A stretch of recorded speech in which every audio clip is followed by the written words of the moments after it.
নাহমাদুহু ওয়া নুসাল্লি আলা রাসূলিহিল কারীম। সম্মানিত ভাই বন্ধুগণ, আমাদের যে নেক আমলগুলোর সাথে সাথে কিছু গুনাহ হয়ে যায়, তার ভিতরে একটি হলো ওয়াজ মাহফিল। ওয়াজ মাহফিল হলো দিনের একটি মেহনত, দিন প্রচারের একটি মাধ্যম। উদ্দেশ্য হলো কোরআন হাদিস থেকে নসিহত করার মাধ্যমে মানুষদেরকে দুনিয়ার থেকে আখিরাতমুখী করা, গুনার থেকে নেকির প্রতি আহ্বান করা, জ্ঞান অর্জন করা, ঈমান, আমল, আকীদা ও আদর্শ মুসলিম হওয়ার দিক নির্দেশনা দেওয়া। এক কথায় হেদায়েত ও আল্লাহ সুবহানাহু ওয়া তাআলার সন্তুষ্টি অর্জন করা। তবে তা হতে হবে সঠিক পন্থায়। কিন্তু আমরা দেখতে পাই আমাদের মাহফিলগুলোর মহিলা প্যান্ডেল ও দোকানকে কেন্দ্র করে নারী পুরুষের যে চলাফেরার দ্বারা কবিরা গুনাহ হয়ে থাকে, জিনার গুনাহ হয়ে থাকে, তাহলে এর গুনাহ who will take the responsibility? এই গুনার দায়ভার কে বহন করবে? মাহফিলকে কেন্দ্র করে যুবক যুবতীরা যে গুনাহের পরিকল্পনা করে থাকে, তা নিয়ে কে ভাববে? যাদের অর্থ নিয়ে আয়োজন সম্পূর্ণ করা হলো, হাসরের ময়দানে কি বা জবাব দেওয়া হবে? নিজের দিকে আকৃষ্ট করা ও অর্থ উপার্জন করা উদ্দেশ্য হয় যদি আলোচকের, নিজেদেরকে প্রদর্শন করা উদ্দেশ্য হয় যদি আয়োজকগণের, তাহলে কতটুকু উপকারী ফলপ্রসূ হবে? শরীয়তের মাপকাঠি কোরআন হাদিস পেশ করলে আমরা দেখতে পাই যতটুকু নেকামল হলো তার থেকে বেশি গুনাহ হয়ে গেল।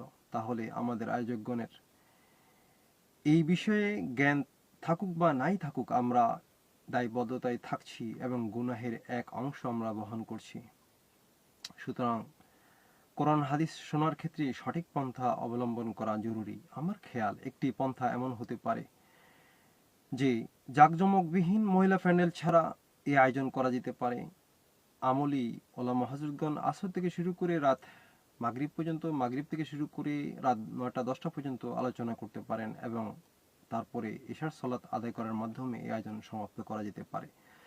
দ্বিতীয় আরেকটি পন্থা এমন হতে পারে যে জুমার দিনে আয়োজন করা যেতে পারে। জুমার আজানের পূর্ব মুহূর্ত থেকে 10টা-11টা থেকে খুতবার আগ পর্যন্ত ওলামা হযরতগণ আলোচনা করতে পারেন এবং এ ধরনের আয়োজন বছরে কয়েকবার হতে পারে। যদি এভাবে করা সম্ভব হয়, তাহলে এক, কবিরা গুনাহ থেকে বেঁচে থাকা সম্ভব হবে। 2, উপকারও বেশি হবে। কারণ আমাদের মাহফিলগুলোতে মহল্লার মুসল্লিরা যতজন শরিক হয়ে থাকে, তার থেকে বেশি জুমার সালাতে শরিক হয়ে থাকে। আর আশপাশে দাওয়াতের মেহনত করা গেলে আশপাশের থেকে মুসল্লিরাও শরিক হবেন ইনশাআল্লাহ, এবং এইভাবে আয়োজন করা গেলে মুসল্লিরা আস্তে আস্তে অভ্যস্ত হয়ে যাবেন ইনশাআল্লাহ।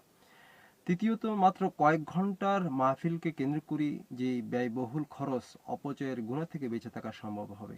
সুতরাং ওলামা হযরতগণ ও মাহফিলের আয়োজকগণের প্রতি আমার আরজ যে আমরা এটা নিয়ে একটু চিন্তা ফিকির করি এবং মাহফিলগুলো সঠিক পন্থায় আয়োজন করার চেষ্টা করি। আল্লাহ সুবহানাহু ওয়া তাআলা আমাদের সবাইকে সঠিক পন্থায় মাহফিলের আয়োজন এবং শোনার তৌফিক দান করেন। আমিন। সুবহানাল্লাহি বিহামদিহি, সুবহানাকাল্লাহুম্মা বিহামদিকা আশহাদু আল্লা ইলাহা ইল্লা আনতা আস্তাগফিরুকা ওয়া আতুবু ইলাইক।